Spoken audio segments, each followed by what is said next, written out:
Good morning students. आज हम rDNA technology के बारे में स्टडी करेंगे। आरडीएनए टेक्नोलॉजी, इस टॉपिक की बात करें तो मॉडर्न बायोटेक्नोलॉजी के अंदर टेस्ट ट्यूब बेबी फॉर्मेशन है, ट्रांसजेनिक एनिमल का फॉर्मेशन है, ट्रांसजेनिक बायोलॉजिकल प्रोडक्ट है उसका फॉर्मेशन है, किसी भी टाइप के इंसुलिन फॉर्मेशन है, बात करें सोमेटोट्रोपिन है उसका प्रोडक्शन है, तो किसी नए टाइप के ऑर्गेनिज्म का फॉर्मेशन है। अगर किसी भी टाइप के नए टाइप के प्रोडक्ट या नए बायोलॉजिकल प्रोडक्ट को अगर बनाना हो तो अपने को आरडीएनए टेक्नोलॉजी जो है उसको फॉलो करना पड़ेगा। यहाँ पर मैं पहले आपको आरडीएनए कॉन्सेप्ट को क्लियर करना चाहूँगा। आरडीएनए जो है उसका मीनिंग क्या होता है? आरडीएनए का मतलब होता है कि दो डिफरेंट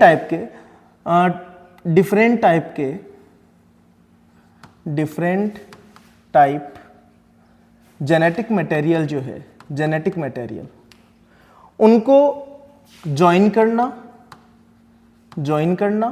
और ज्वाइन करने के बाद में एक न्यू कॉम्बिनेशन का फॉर्मेशन, न्यू कॉम्बिनेशन।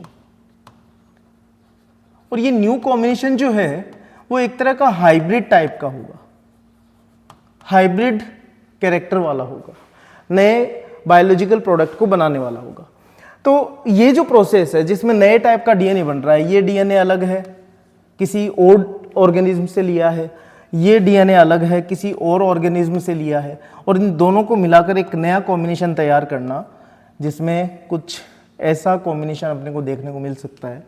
तो ये नया टाइप का डीएनए जो है उसका फॉर्मेशन करना, ये आरडीएनए है। ये इस टाइप का डीएनए जो बनता है वो क्या है? आरडीएनए,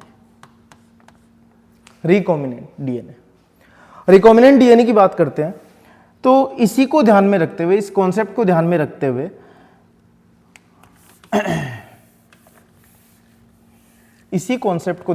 हुए एक्चुअली ये कॉन्सेप्ट आया है मियोटिक डिवीजन से, मियोसिस फर्स्ट के अंदर प्रोफेज फर्स्ट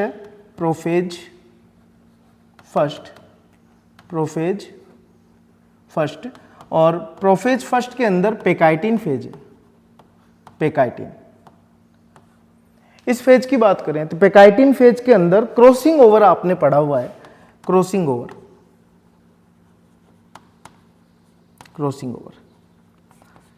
इस क्रॉसिंग ओवर जिसके अंदर जीन एक्सचेंज देखने को मिलता है, दो अलग अलग होमोलोगस क्रोमोसोम के नॉन सिस्टर क्रोमेटिड्स के बीच में जो क्रॉसिंग ओवर देखने को मिलता है, जिसके अंदर एक होमोलोगस क्रोमोसोम का, एक क्रोमेटिड का कुछ पार्ट या कुछ जीन्स दूसरे होमोलोगस क्रोमोसोम के क्रोमेटिड पर ट्रांसफर हो जाते हैं, उसको क्या बोलते हैं? क्रॉसिंग ओवर बोलते हैं। और ये क्रॉसिंग ओवर, यही आरडीएनए का मेन बेस है कि रिकॉम्बिनेंट जो बनाया जाए, नया कॉम्बिनेशन जो बनाया जाए, दो अलग अलग फॉरेन ऑर्गेनिज्म के फॉरेन डीएनए को निकालकर उनको ज्वाइन किया गया आपस में, तो एक नए टाइप का डीएनए जो है उसका फॉर्मेशन किया जाएगा।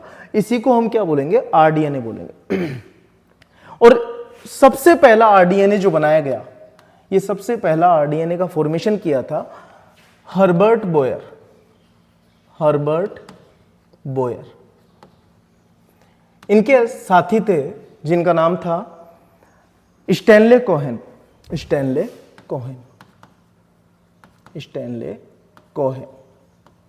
इन दोनों ने मिलकर सबसे पहला आरडीएनए का फॉर्मेशन किया था।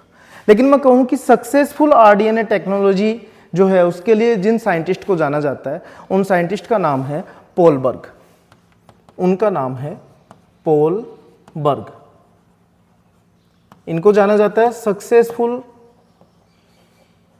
सक्सेसफुल आरडीएनए टेक्नोलॉजी की।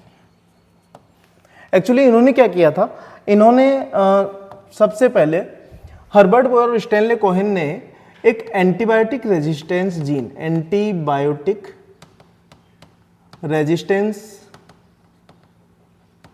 जीन जो है उसको ट्रांसफर किया था साल्मोनेला टाइफीमूरियम बैक्टीरिया में। यानी सबसे पहला साल्मोनेला टाइफीमूरियम बैक्टीरिया का जो प्लाज्मिड था, उस प्लाज्मिड के साथ सबसे पहले ज्वाइन करवाया था एंटीबायोटिक रेजिस्टेंस जीन, और ये करवाया था किसने? Herbert Boyer and Stanley Cohen ने।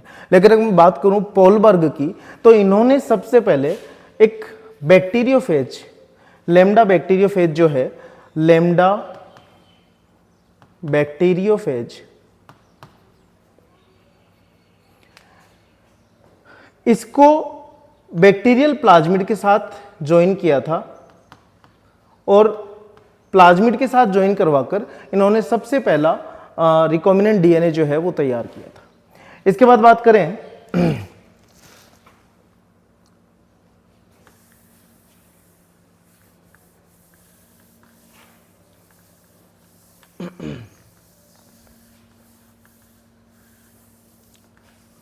आरडीएनए टेक्नोलॉजी की जो मेन स्टेप्स होती है उनकी बात कर रहे हैं कि आरडीएनए टेक्नोलॉजी एग्जैक्ट होती कैसे है, किस तरह कंप्लीट की जाती है। तो आरडीएनए इसका फॉर्मेशन करने के लिए हमें कुछ स्टेप से गुजरना पड़ेगा, जिसमें सबसे पहली स्टेप आ रही है isolation of desired DNA. Then second step होगी isolation of desired gene. Third step है आपकी selection of ideal vector. Fourth step होगी लाइगेशन प्रोसेस। फिफ्थ स्टेप होगी जिसमें आपके transfer of rDNA into host cell. And six process होगी, last process, production of desired product in laboratory condition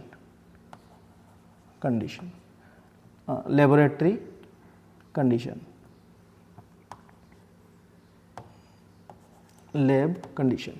तो rDNA technology जो है एग्जैक्ट इन 6 step से होकर गुजरती है और 6 स्टेप के बाद अपने को जो डिजायर्ड प्रोडक्ट है या डिजायर्ड टाइप का ऑर्गेनिज्म जो है उसको वो हमें मिलता है। तो यहाँ देखता हूँ मैं कि कौन कौन से स्टेप्स जो है वो यहाँ किए जा रहे हैं, देखिएगा। सबसे पहले एक बैक्टीरियल सेल हमें जिससे डिजायर्ड डीएनए को निकालना है, उस बैक्टीरियल सेल को क्लीव करना पड़ेगा ताकि उसके अंदर जो न्यूक्लियस के अंदर जो छुपा हुआ जो डीएनए है उस डीएनए को एक्सट्रैक्ट किया जा सके, बाहर निकाला जा सके। तो उसके लिए कुछ क्लेवेटिक एंजाइम जो है वो काम में लेने होंगे, कुछ क्लीवेज वाले एंजाइम काम में लेने पड़ेंगे, जैसे लाइसोजाइम की बात कर सकते हैं, पैक्टिनेज की बात कर सकते हैं, सेल्यूलेज की बात कर सकते हैं। वो डिपेंड करेगा किस टाइप की सेल है। जिस टाइप की सेल होगी उसके अकॉर्डिंग हमको क्लीवेज एंजाइम काम में लेना होगा। तो इसका ये डीएनए है, ये हमने आइसोलेट कर लिया। आइसोलेट करने के बाद में ये डीएनए है। आइसोलेट करने के बाद सेकेंड ऑप्शन अपना रहेगा isolation of desired gene. Isolation of desired gene की बात करते हैं। तो मान लीजिए इस डीएनए का ये वाला पार्ट, ये जो पार्ट है ये मेरे लिए डिजायर्ड जीन है जो पर्टिकुलर किसी प्रोटीन का फॉर्मेशन कर सकता है और इसको बहुत ज़्यादा क्वांटिटी में मेरे को निकालना है। तो इसके लिए मैं क्या करूँगा कि कुछ स्पेसिफिक टाइप के एंजाइम जो डीएनए को अंदर की तरफ से कट करते हैं या स्पेसिफिक साइट पर कट करते हैं, उस टाइप के एंजाइम्स को हम काम में लेंगे। ये एंजाइम जो होते हैं इनको बोलते हैं restriction endonuclease enzyme. Restriction endonuclease enzyme.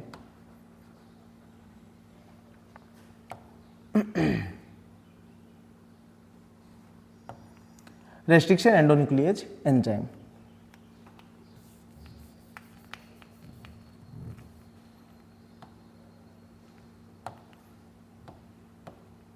Restriction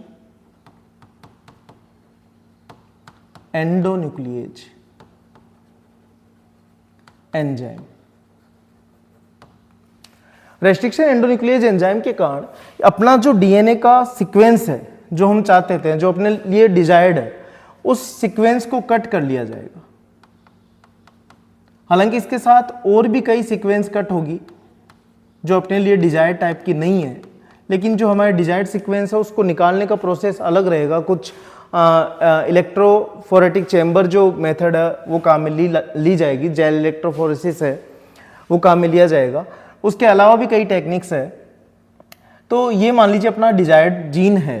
अब हमें क्या करना है, डिजायर्ड जीन को किसी अच्छे वेक्टर के अंदर ट्रांसफर करना है। एक वेक्टर की बात करूं तो एक ऐसा डीएनए, ऐसा दूसरा डीएनए जिसके साथ मेरे को डिजायर्ड जीन को कंबाइन करना है, ज्वाइन करना है। तो वेक्टर की बात करें तो वेक्टर किसी बैक्टीरिया से लिया जा सकता है। जैसे कि हम माने कि सबसे पहला जो वेक्टर था वो प्लाज्मिड के फॉर्म में काम में लिया गया था, प्लाज्मिड था। प्लाज्मिड वही प्लाज्मिड जो एक्स्ट्रा क्रोमोसोमल सर्कुलर डीएनए के फॉर्म में प्रेजेंट होता है बैक्टीरिया के अंदर, और इसको डिस्कवर करने का काम सबसे पहले लेडरबर्ग ने किया था। प्लाज्मिड को हम बाहर निकालते हैं। ये plasmid extra chromosomal circular DNA है। जिस रेस्ट्रिक्शन एंडोन्यूक्लिएज एंजाइम से हमने अपना डिजायर्ड जीन को कट करवाया है, उसी रेस्ट्रिक्शन एंडोन्यूक्लिएज एंजाइम से हम कट करेंगे अपने वेक्टर को, जो कि क्या है, प्लाज्मिड है। इस प्लाज्मिड को कट करेंगे। प्लाज्मिड को जब कट करेंगे तो पर्टिकुलर सीक्वेंस, जितनी अपनी डिजायर्ड जीन की सीक्वेंस थी उतनी सीक्वेंस कट हो जाएगी। तो अपने को यहाँ पर अपना जो वेक्टर है वो कुछ इस फॉर्म में अपने को मिल जाएगा, ठीक है, क्योंकि ये सीक्वेंस कट चुकी है। अब जहां कट लगा है उसी के पास अपने को ज्वाइन करवाना है। किसको? अपना जो डिजायर्ड जीन है उसको पास लेना है। और यहां पर एक एंजाइम का मेन फंक्शन रहेगा जिसका नाम है लाइगेज एंजाइम। कौन सा एंजाइम है? Ligase enzyme. और लाइगेज एंजाइम के कारण ये दोनों टाइप के डीएनए जो है ये आपस में ज्वाइन हो जाएंगे। और ज्वाइन होंगे, मान लीजिए मैं इसको अलग कलर में शो कर देता हूं। अपना डीएनए जो है वो डिजायर्ड जीन ये ऐसा है, ठीक है। तो अब इनको अगर मैं ज्वाइन करता हूं, लाइगेज एंजाइम जब लाइगेशन प्रोसेस को कंप्लीट करेगा तो लाइगेशन प्रोसेस कुछ इस तरह होगी।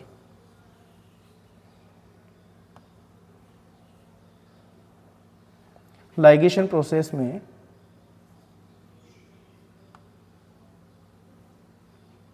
इस टाइप का कुछ नया कॉम्बिनेशन अपने को देखने को मिलेगा। इस नए कॉम्बिनेशन में जो डीएनए बना है इसी को हम क्या बोलते हैं? आरडीएनए। अब करना क्या है? अगला प्रोसेस, लाइगेशन हो चुका है। हमने क्या क्या कर लिया? हमने आइसोलेशन ऑफ डिजायर्ड डीएनए कर लिया, आइसोलेशन ऑफ डिजायर्ड जीन कर लिया। इसके बाद हमने किया है सिलेक्शन ऑफ आइडियल वेक्टर। तो आइडियल वेक्टर जो है उसको सेलेक्ट किया है हमने। इसके बाद बात करते हैं लाइगेशन प्रोसेस, हमने लाइगेज एंजाइम की हेल्प से करवा ली है। इसके बाद transfer of rDNA into host cell. यहां पर बात आती है कि एक होस्ट सेल क्या हो सकती है। एक होस्ट सेल की बात करें तो वो सेल जहां पर अपना आरडीएनए है इसको ट्रांसफर करना होगा, और ट्रांसफर करने के बाद में ये अपना डिजायर्ड प्रोडक्ट तैयार कर सके। तो मान लीजिए ये कोई सेल है, इस सेल में हमने क्या किया है, ये इसका खुद का लीनियर डीएनए है। हमने क्या किया है, इसके अंदर अपना जो आरडीएनए है वो ट्रांसफर करवाया है।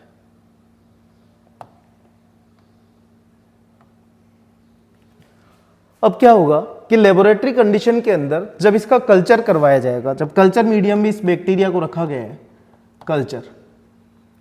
कल्चर मीडिया में जब इसको रखा गया तो कुछ टाइम के बाद बैक्टीरियल डिवीजन देखने को मिलेंगे, बैक्टीरियल रिप्रोडक्शन कंप्लीट होगा। और उस रिप्रोडक्शन के एवज में अपने को मिलेंगे दो अलग अलग टाइप के बैक्टीरिया। और उसमें हुआ क्या है कि बैक्टीरिया ने जब अपने जेनेटिक मटेरियल की कॉपी की है उसी दौरान अपने डिजायर्ड जीन की भी कॉपी हो चुकी है।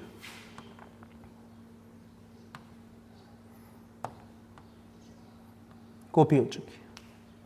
इस टाइप की कॉपी जब बन जाती है तो ऐसी कई कॉपी अपने को कल्चर मीडिया के अंदर मिल जाएगी। और कल्चर मीडिया में इस तरह की कई कॉपीज के कारण बायोलॉजिकल प्रोडक्ट का फॉर्मेशन स्टार्ट हो जाएगा। और बायोलॉजिकल प्रोडक्ट जो मिलेगा वो अपने को बहुत ज़्यादा क्वांटिटी के अंदर मिल जाएगा। तो ये रहा अपना बायोलॉजिकल प्रोडक्ट। तो इस तरह से अलग अलग कई टाइप के एंजाइम्स, अलग अलग कई टाइप के प्रोटीन्स, जैसे इंसुलिन की बात करें, जैसे ट्रांसजेनिक एनिमल्स की बात करें, जैसे सोमेटोट्रोपिन की बात करें, कई टाइप की वैक्सीन्स की बात करें, जेनेटिक इंजीनियर्ड वैक्सीन्स की बात करें, तो कई तरह के बायोलॉजिकल प्रोडक्ट, कई तरह की वैक्सीन्स इसी प्रोसीजर पर डिपेंड करती है। ये कहूँ कि बायोटेक की मेन बेस्ड टेक्निक जो है वो यही टेक्निक है। उम्मीद करता हूँ आपको आरडीएनए टेक्नोलॉजी समझ में आई होगी। धन्यवाद।